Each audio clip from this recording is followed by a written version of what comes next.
নমস্কার, ডক্টর শ্রিয়া আপনাদের কাছে আরেকবার এসেছি। এটা চেম্বার থেকে ডাইরেক্টলি আপনাদের কাছে পৌঁছানোর জন্য আমার এক চেষ্টা। আজকের যে টপিকটা নিয়ে আমি আলোচনা করব সেই টপিকটা খুব প্রযোজ্য আমাদের এই সমসাময়িক সময়। প্রত্যেকের হেলথটা যদি নিয়ে আমরা কনসার্ন হই, এই টিপিক্যাল টপিকটা প্রচণ্ড প্রযোজ্য। তাই এই টপিকটা নিয়ে আজকে আমি আলোচনা করতে চাই।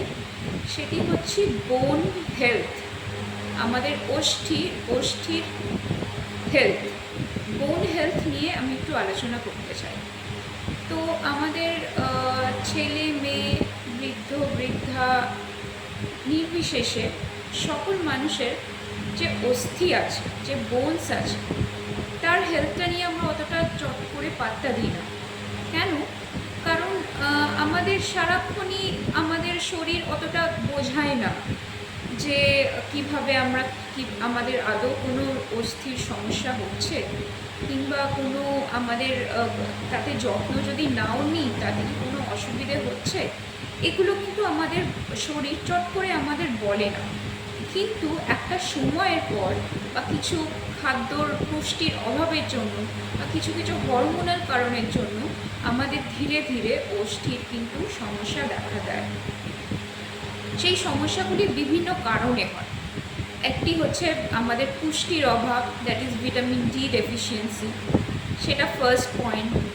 ক্যালসিয়াম ডেফিসিয়েন্সি, সেইগুলি নিউট্রিশনের কজের উপর ডিপেন্ড করে।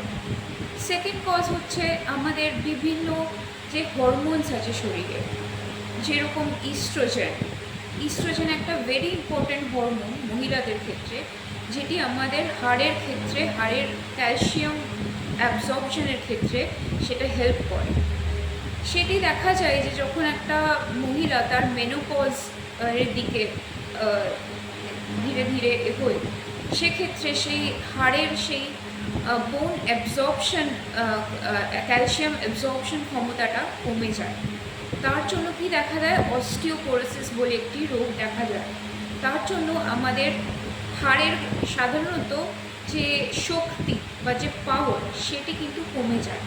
যার জন্য আমাদের নর্মাল হাঁটতে চলতে বা সিঁড়ি দিয়ে হাঁটতে চলতে বা এমনি শুয়ে থাকলেও আমাদের সাধারণত বডিতে একটা পেইন দেখা যায়।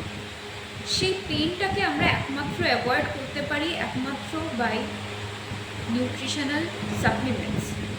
এবং হরমোনাল সাপ্লিমেন্টস এখনও আছে প্রযোজ্য আমাদের এই মডার্ন দুনিয়ায়, এখনও সেটা প্রযোজ্য।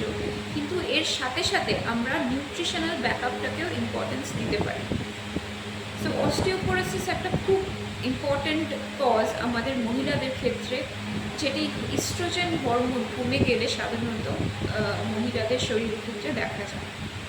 আর ইন জেনারেল আমাদের বোন হেলথটাকে আমরা কিভাবে সেটা সাহায্য করতে পারি, সেটাকে কিভাবে আমরা পুষ্টি দিতে পারি এবং সেটাকে কি করে মেনটেন করতে পারি।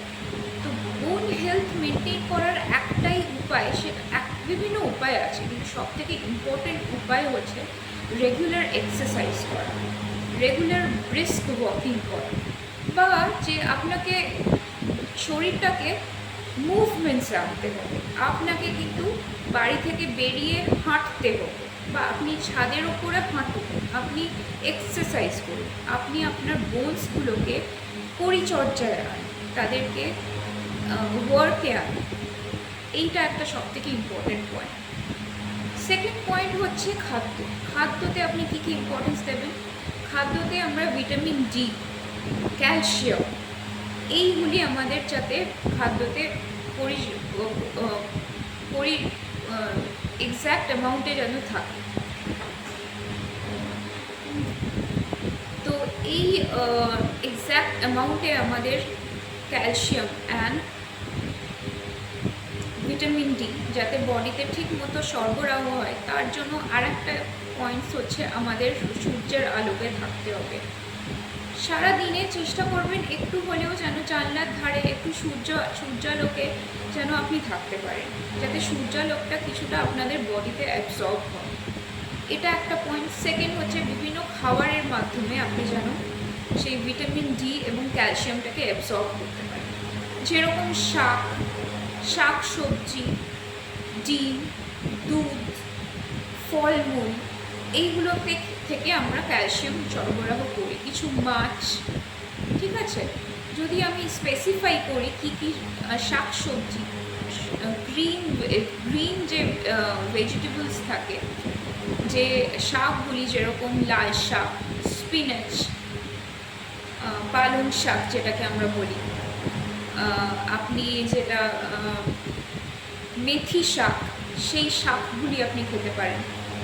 এর সাথে আপনি যে ফলমূলগুলি খেতে পারেন সেটি হচ্ছে সবেদা খেতে পারেন। তার সাথে আপনি নাশপাতি বা শাঁখালু, এই জিনিসগুলো আপনি খেতে পারেন। এগুলির মধ্যে কিন্তু ক্যালসিয়াম থাকে। তার সাথে সাথে আপনি যদি সবজির মধ্যে দেখতে চান, সবজির মধ্যে আপনি ক্যারটস খেতে পারেন, গাজর খেতে পারেন। তার সাথে সাথে আপনি এগস, ডিম খেতে পারেন। দুধ তো আপনাকে একটুখানি সারাদিনে খেলেই আপনার অনেকটা হেলথের পক্ষে হেল্প হবে। সেটা আপনি যে কোনো ফর্মে খেতে পারেন, সেটা দই ফর্মে খেতে পারেন, সেটা ছানা ফর্মে খেতে পারেন, বা সিম্পলি দুধ অ্যাজ ইট ইজ সেটাও খেতে পারেন। তো এইসব খাদ্যের থেকে আপনি পুষ্টি সংগ্রহ করতে পারেন আপনাদের বোন হেলথটাকে দেখার জন্য। সো খাদ্যের মাধ্যমে এবং এক্সারসাইজের মাধ্যমে আপনি আপনার বোন হেলথটাকে আরও পরিচর্যা করতে পারেন। প্রত্যেক দিন যে আমাদের হাড়ের একটা ক্ষয় হয়, সেটা আমাদের অজানাভাবেও হয়, সেটা জানান দিয়েও হয়। যখন আমরা হাঁটছি বা চলছি বা এক্সারসাইজ করছি, তখন কিছু কিছু সময় আমাদের বোন থেকে কিছু ক্ষয় হয়। সেই ক্ষয়গুলো পরিপূরণ করার জন্য আমরা কী করতে পারি না, খাবারের মাধ্যমে সেইগুলিকে আহরণ করতে পারি। আর একটা পয়েন্ট হচ্ছে, আমরা কিছু ওষুধের মাধ্যমে সেই ওষুধ, মানে সেগুলো সাপ্লিমেন্টস, মেডিসিনাল সাপ্লিমেন্টস, যার মধ্য দিয়ে আমাদের ভিটামিন ডি এবং ক্যালসিয়াম, এই দুটি জিনিস সবথেকে ইম্পর্ট্যান্ট, এইগুলি আমাদের বোনসে অ্যাবজর্ব হতে পারে। তো সেইটা আমরা চেষ্টা করব যে এই মেডিসিনাল সাপ্লিমেন্টস, যেরকম ক্যালসিয়াম ট্যাবলেটস, বিভিন্ন ব্র্যান্ডস আছে, আপনারা বা আপনাদের ডক্টরকে বললেই তারা বলে দেবেন। বিভিন্ন ট্যাবলেটস আছে, ক্যালসিয়াম ট্যাবলেটস, সেগুলি আপনারা সাপ্লিমেন্টস হিসেবে যদি নেন, তাহলে ওটা আপনাদের বোন হেলথে হেল্প করবে। সো এটা একটা সাপ্লিমেন্টস আপনি সাহায্য নিতে পারেন, এক্সারসাইজ করতে পারেন, খাদ্য ঠিকমতো করতে পারেন। হরমোনাল সাপ্লিমেন্টসটা অনেক পরে আসে, যখন চিকিৎসার ক্ষেত্রে আমরা শেষের দিকে যাই বা টার্সিয়ারি ট্রিটমেন্টসের ক্ষেত্রে যাই। সো এই জিনিসগুলো মাথায় রাখুন, কারণ বোন health is a very vital health in our modern Times. কারণ এই যে আমাদের কারেন্ট যে ট্রেন্ডস অফ ডিজিজ যেগুলো আমরা দেখছি, সেক্ষেত্রে কিন্তু লো ব্যাক পেইন বা বডি পেইন বা পেইন ইন জেনারেল, বোন পেইন, এইগুলো কিন্তু খুব খুব খুব প্রমিনেন্ট হয়ে গেছে। তো এই জিনিসগুলোকে আপনাকে ইম্পর্টেন্স দিতে হবে, এবং আশা করি আপনি যে জিনিসগুলো বললাম সেই জিনিসগুলোকে প্রাধান্য দেবেন। আপনার যদি মনে হয় যে আপনি আমার সাথে ডাইরেক্টলি কনসাল্ট করবেন, তাহলে আমার ক্লিনিকে আপনি অবশ্যই আসতে পারেন। আমার ক্লিনিক হচ্ছে সেরেনিটি কেয়ার অ্যান্ড ডায়াগনস্টিক্স। এটি এনএসসি বোস রোডে যে কেএফসিটা আছে, যে গ্রাহাম রোড আছে, ওখানে একটা কেএফসি আছে, কেএফসির কাছেই ওটা অবস্থিত। এক্স্যাক্ট অ্যাড্রেস আমি আমার লিঙ্কে দিয়ে দিচ্ছি, আপনি যদি আসতে পারেন তাহলে খুব ভালো। আপনি আমাকে দেখাতে চাইলে দেখাতে পারেন, আর যদি একটু সময় করে আমার ভিডিওসটা একটু শোনেন, তাহলে আপনার স্বাস্থ্যের ক্ষেত্রে আরও এটা হেল্প হবে। সো নমস্কার, আবার একটা হেলথ ভিডিওস নিয়ে আমি আবার ফিরবো। ততক্ষণে আপনাদের স্বাস্থ্য সম্বন্ধে আপনারা কেয়ার নিন, যত্ন নিন এবং সুস্থ থাকুন, সেটাই ভগবানের কাছে কামনা, এবং এটাই আপনাদের কাছে আমারও প্রার্থনা, আপনারা নিজেদের খেয়াল রাখুন। আজকে